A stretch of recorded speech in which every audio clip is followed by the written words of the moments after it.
आपके साथ मैं हूं राकेश पांडे। वक्त हो गया सुपरफास्ट 100 का। अगले 22 मिनट में नजर डालेंगे 100 बड़ी खबरों पर। नमस्कार, मैं हूं आपके साथ मैत्रेयी त्रिपाठी। पहली खबर आंध्र प्रदेश से।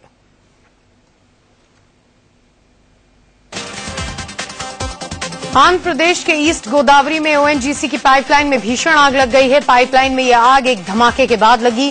हालांकि ये पता नहीं चल पाया है कि धमाका कैसे हुआ है। आप तस्वीरों में देख सकते हैं कि आग कितनी भीषण है। आग बुझाने की कोशिशें जारी हैं। मौके पर दमकल की 5 गाड़ियां मौजूद हैं। साथ ही पड़ोस के जिलों से और दमकल की गाड़ियों को रवाना कर दिया गया है। तस्वीरों में आप देख सकते हैं कितनी भीषण आग लगी है। पाइपलाइन में ब्लास्ट की वजह से आग लगी, लेकिन ब्लास्ट क्यों हुआ ये फिलहाल पता नहीं चल पाया है।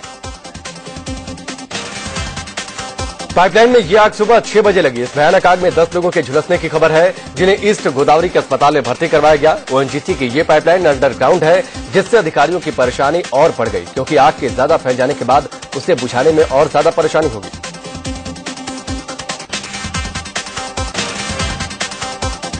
पाइपलाइन में लगी आग बेहद भीषण है। तस्वीरों में आप देख सकते हैं कैसे ऊंची ऊंची लपटें उठ रही हैं।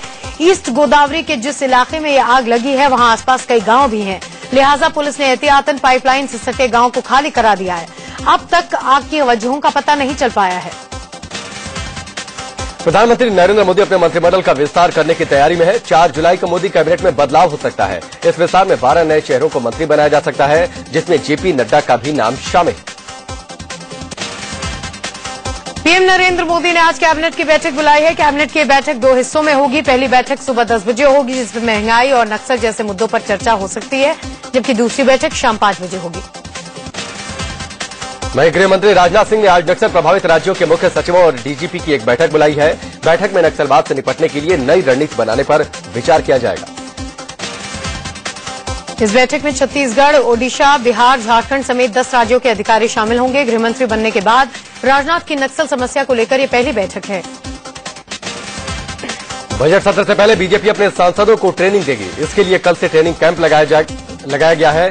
दिल्ली से सटे सूरजकुंड में सांसदों को बताया जाएगा कि कैसे संसद के अंदर और बाहर उन्हें अपना पक्ष रखना है। लोकसभा चुनाव में बीजेपी के 187 सांसद पहली बार संसद पहुंचे हैं, जिन्हें लगाया गया है। दिल्ली से सटे सूरजकुंड में सांसदों को बताया जाएगा कि कैसे संसद के अंदर और बाहर उन्हें अपना पक्ष रखना है। लोकसभा चुनाव में बीजेपी के 187 सांसद पहली बार संसद पहुंचे हैं, जिन्हें संसद के नियमों के बारे में अधिक जानकारी नहीं है। उद्घाटन समारोह में प्रधानमंत्री नरेंद्र मोदी और राजनाथ सिंह तो समापन सत्र में लालकृष्ण आडवाणी शामिल होंगे। प्रधानमंत्री नरेंद्र मोदी ने अपनी सरकार का 1 महीना पूरा होने पर ब्लॉग लिखकर कई मुद्दों पर अपने विचार साझा किए। उन्होंने इस बात पर दुख जताया कि उन्हें 100 दिन का हनीमून पीरियड नहीं मिला और 100 घंटे के भीतर ही उनकी आलोचना होने लगी। मोदी ने लिखा है कि हर सरकार को कुछ ऐसा वक्त मिलता है जिसे मीडिया के मित्र हनीमून पीरियड कहते हैं, और पिछली सरकारों को 100 दिन या उससे भी ज्यादा का हनीमून पीरियड मिलता रहा है। अफसोस है कि मेरी सरकार को 100 दिन तो भूल जाओ, 100 घंटे के भीतर ही आरोप लगने शुरू हो गए।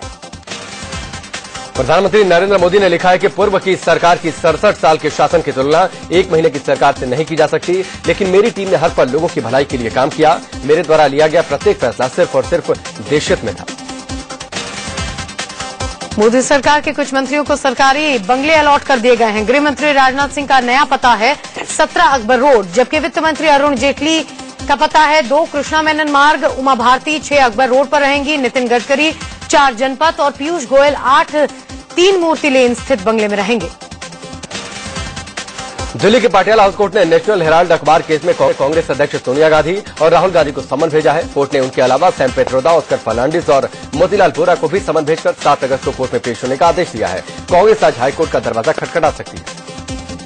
कोर्ट ने नेशनल हेराल्ड अखबार केस में बीजेपी नेता सुब्रमण्यम स्वामी की याचिका पर यह समन भेजा है। ये केस अखबार के कब्जे से जुड़ा हुआ है। स्वामी का आरोप है कि कांग्रेस ने पैसे से नेशनल हेराल्ड को एक नई कंपनी बनाकर खरीदा गया। सुब्रमण्यम स्वामी ने नेशनल हेराल्ड अखबार की प्रकाशक कंपनी के अधिग्रहण पर सवाल उठाया। कांग्रेस पर आरोप है कि उसने एसोसिएटेड जर्नल्स को 90 करोड़ का कर्ज दिया। सोनिया और राहुल ने यंग इंडिया नाम से कंपनी बनाई, जिसमें दोनों के 38% शेयर। सुब्रमण्यम स्वामी का आरोप है कि सोनिया और राहुल की बनाई यंग इंडियन कंपनी ने एसोसिएटेड जर्नल्स का अधिग्रहण किया। स्वामी का आरोप है कि डील के बाद दिल्ली के हेराल्ड हाउस से किए जरिए सोनिया और राहुल ने कमाई की। कांग्रेस प्रवक्ता अभिषेक मनु सिंघवी ने आज स्वामी के आरोपों को बेबुनियाद बताया। उन्होंने कहा कि जब समन मिलेगा तो कानूनी विचार कर इसका जवाब दिया जाएगा। अभी तक कोई कागज हमें मिले नहीं है, पूरी कानूनी सलाह कर लेंगे, उसके बाद एक पुरजोर व्यापक जवाब दिया जाएगा कानूनी ढंग से। दिल्ली यूनिवर्सिटी में दाखिला जल्द शुरू हो सकता है। इस मुद्दे पर यूजीसी आज कोई अहम फैसला भी ले सकता है। इस पूरे हंगामे में 55,000 छात्र इधर से उधर भटक रहे हैं, जिन्हें एडमिशन के बारे में कुछ पता नहीं। उधर कोर्स विवाद पर पहली बार दिल्ली विश्वविद्यालय ने अपना पक्ष रखा। डीयू के मीडिया कोऑर्डिनेटर मलय नीरव ने कहा कि यूजीसी की तरफ से जो 3 साल का डिग्री कोर्स का प्रस्ताव आया है, उस पर विचार हो रहा है। जो हमने प्रस्ताव हमें मिला है, जिस पर हम विचार कर रहे हैं, वो पाठ्यक्रम 3 साल का है। इस प्रस्ताव को लागू करने के लिए हमें अधिक समय नहीं चाहिए होगा। यूजीसी के प्रस्ताव के जवाब में डीयू ने चिट्ठी लिखी है। ऑनर्स कोर्स 3 साल का, बीटेक कोर्स 4 साल का करने का प्रस्ताव डीयू ने दिया है। मलय नीरव ने कहा है कि यूजीसी जैसे ही प्रस्ताव पर हां करेगी, एडमिशन शुरू हो जाएगा। हालांकि दिल्ली यूनिवर्सिटी ने 4 साल के ग्रेजुएशन कोर्स को पूरी तरह से खत्म करने में कई अड़चनें गिरवाई। मलय नीरव ने कहा कि इसके लिए कई कमेटियों के पास जाना होगा और इसमें वक्त भी लगेगा। प्रेस कॉन्फ्रेंस के बाद दिल्ली यूनिवर्सिटी के media coordinator Malay Nirav media से ही उलझ गए। डीयू में एडमिशन से जुड़े सवालों का गोलमोल जवाब देने पर जब मीडिया ने घेरा तो वो बदतमीजी पर उतर आए। मलय नीरव ने पहले तो पत्रकारों को बुलाया, लेकिन जब उनसे सवाल पूछे जाने लगे तो वो भड़क उठे और पत्रकारों से बचते हुए अपने कमरे में घुस गए। अंदर से दरवाजा भी बंद कर दिया। दिल्ली यूनिवर्सिटी में 4 साल के ग्रेजुएशन कोर्स के खिलाफ छात्र संगठन आयसा के सदस्यों ने पार्लियामेंट स्ट्रीट थाने में जमकर हंगामा किया। अपने सदस्यों को हिरासत में लेने से ये लोग खफा थे। पार्लियामेंट स्ट्रीट थाने के बाहर हंगामे प्रदर्शन के दौरान आयसा के सदस्यों और पुलिस के बीच भिड़ंत भी हो गई। जब पार्लियामेंट स्ट्रीट थाने पर आयसा के सदस्यों का हंगामा नहीं रुका तो पुलिस ने धक्का मुक्की शुरू कर दी। दरअसल आयसा ने पहले से ही ऐलान कर रखा था कि वो राष्ट्रपति भवन की तरफ मार्च करेंगे। हालांकि हंगामे के बाद पुलिस आयसा के 3 सदस्यों के एक प्रतिनिधिमंडल को राष्ट्रपति से मिलवाने ले गई। उधर दिल्ली यूनिवर्सिटी के कुलपति दिनेश सिंह के घर के बाहर भी जोरदार प्रदर्शन हुआ।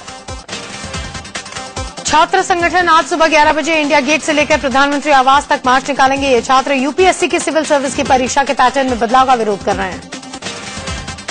समाजसेवी अन्ना हजारे अरविंद केजरीवाल के विरोधी रहे अश्विनी उपाध्याय के साथ जुड़ चुके हैं। अन्ना 9 अगस्त को ग्रेट इंडिया मूवमेंट की शुरुआत करेंगे। इस अभियान का मकसद समाज में परिवर्तन लाना है। इस अभियान की शुरुआत आम आदमी पार्टी के पूर्व नेता और केजरीवाल के विरोधी रहे अश्विनी उपाध्याय ने किया है। बांग्लादेश दौरे पर गए विदेश मंत्री सुषमा स्वराज ने पहले दिन बांग्लादेश के विदेश मंत्री अबुल हसन महमूद अली से मुलाकात की।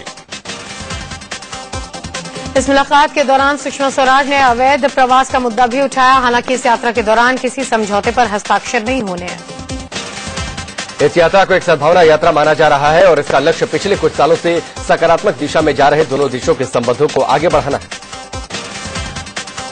एचआरडी मंत्री स्मृति ईरानी ये भूल ही गई कि वो सांसद नहीं बनी है। रेल मंत्री सदानंद गौड़ा से मिलकर जब वो बाहर निकली तो उन्होंने ठसक के साथ कहा कि वो अमेठी की सांसद के नाते यहां आई हैं, जबकि वो राहुल गांधी के हाथों हार चुकी हैं। स्मृति ईरानी ने अमेठी से आए बीजेपी नेताओं के एक प्रतिनिधिमंडल के साथ रेल मंत्री सदानंद गौड़ा से मुलाकात की। स्मृति ने अमेठी में नए रेलवे प्रोजेक्ट और कुछ ट्रेनों के ठहराव को लेकर बात की। पीएमओ के राज्य मंत्री डॉक्टर जितेंद्र सिंह ने एचआरडी मंत्री स्मृति ईरानी से मिलकर जम्मू कश्मीर में आईआईटी समेत दूसरे संस्थान खोलने की मांग की। एक प्रतिनिधिमंडल के साथ पहुंचे जितेंद्र सिंह ने स्मृति को एक ज्ञापन भी सौंपा। राजस्थान के श्री गंगानगर में मुख्यमंत्री वसुंधरा राजे के काफिले की एक कार ने 3 मोटरसाइकिल सवारों को टक्कर मार दी। इनमें से 2 की मौत हो गई, जबकि एक गंभीर रूप से घायल हो गया। हालांकि मुख्यमंत्री ने इसका खंडन किया। मुख्यमंत्री वसुंधरा राजे ने ट्वीट करके कहा कि हादसा उनके काफिले की गाड़ी से नहीं हुआ। मध्य प्रदेश में व्यापम घोटाले को लेकर विपक्ष ने शिवराज सरकार पर हमला तेज कर दिया। व्यापम घोटाले को लेकर कांग्रेस ने मध्य प्रदेश के मंदसौर में शिवराज सरकार के खिलाफ प्रदर्शन किया। भोपाल में फिल्म अभिनेत्री माधुरी दीक्षित ने एमपी के मुख्यमंत्री शिवराज सिंह चौहान के साथ ममता अभियान का शुभारंभ किया। अरुणाचल प्रदेश की राजधानी ईटानगर में बंद के दौरान छात्रों और पुलिस में भिड़ंत हो गई। पुलिस की पिटाई के विरोध में आपसू ने अरुणाचल बंद को एक दिन के लिए और बढ़ा दिया है। आपसू के इस बंद का असर भी दिखा और दुकानें बंद रही। प्रीति जिंटा और एनएस वाडिया के मामले में सुलह भी हो सकती है। खबर है कि दोनों के दोस्त इनके बीच सुलह कराने की कोशिश कर रहे हैं। इससे पहले जय कनौजिया नाम के गवाह के बयान से नेश की मुश्किलें बढ़ी तय है। कनौजिया ने पुलिस को बताया कि उन्होंने नेश को प्रीति जिंटा के साथ बदसलूकी करते देखा था।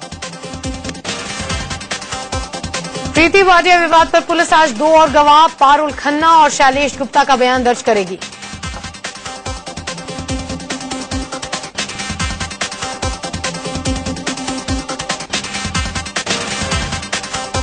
दिल्ली में नबी करीम इलाके में एक आवारा कुत्ते ने 2 महीने की बच्ची की जान ले ली। हादसा गुरुवार रात का है, जहां एक सड़क छाप कुत्ते ने घर में घुसकर 2 महीने की मासूम को नोचकर मार डाला।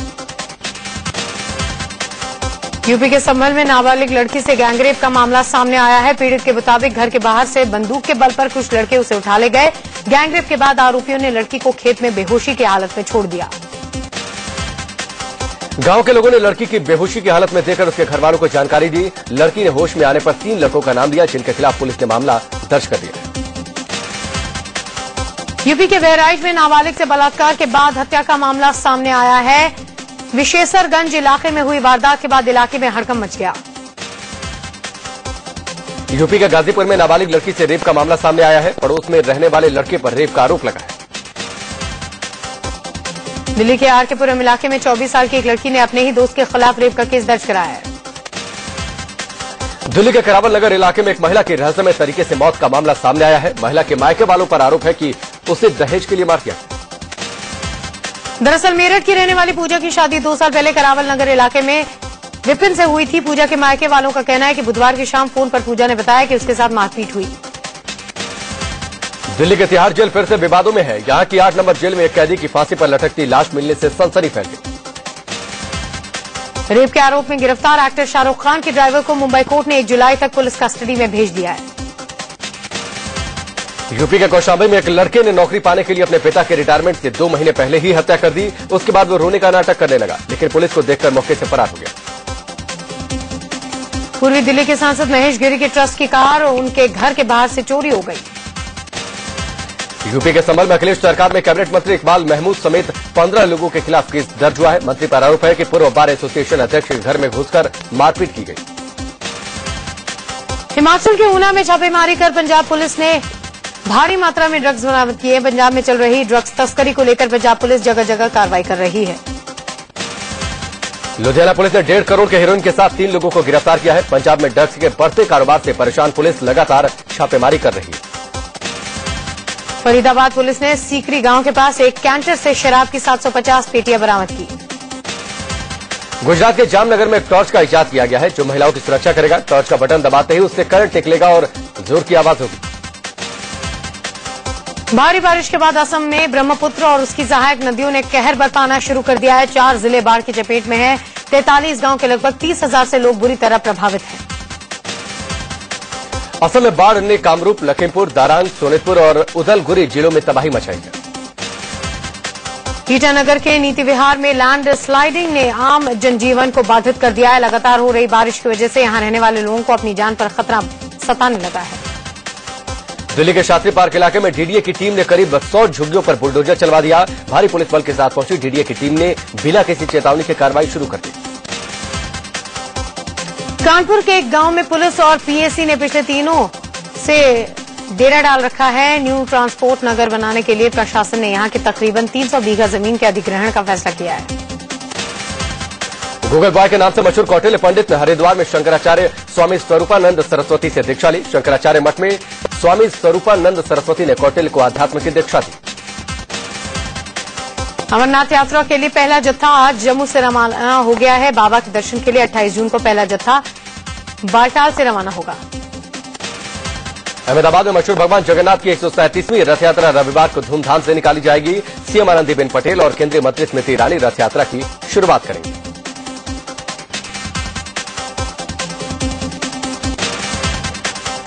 दिल्ली वालों को एक नई मेट्रो लाइन की सौगात मिली है। केंद्रीय सचिवालय से मंडी हाउस तक की मेट्रो सेवा शुरू हो गई है। केंद्रीय शहरी विकास मंत्री वेंकैया नायडू ने हरी झंडी दिखाकर इस रूट पर पहली मेट्रो को रवाना किया।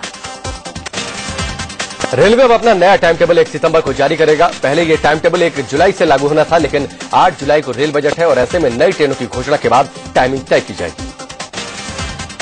एन श्रीनिवासन आईसीसी के नए चेयरमैन होंगे। इसकी पुष्टि मेलबर्न में आईसीसी के वार्षिक सम्मेलन में की गई। पहले आईसीसी में चेयरमैन का कोई पद नहीं था, इसके लिए आईसीसी के संविधान में बदलाव किया गया। श्रीनिवासन को आईसीसी का चेयरमैन बनने से रोकने से सुप्रीम कोर्ट के इनकार के बाद ही उनका रास्ता साफ हो गया था।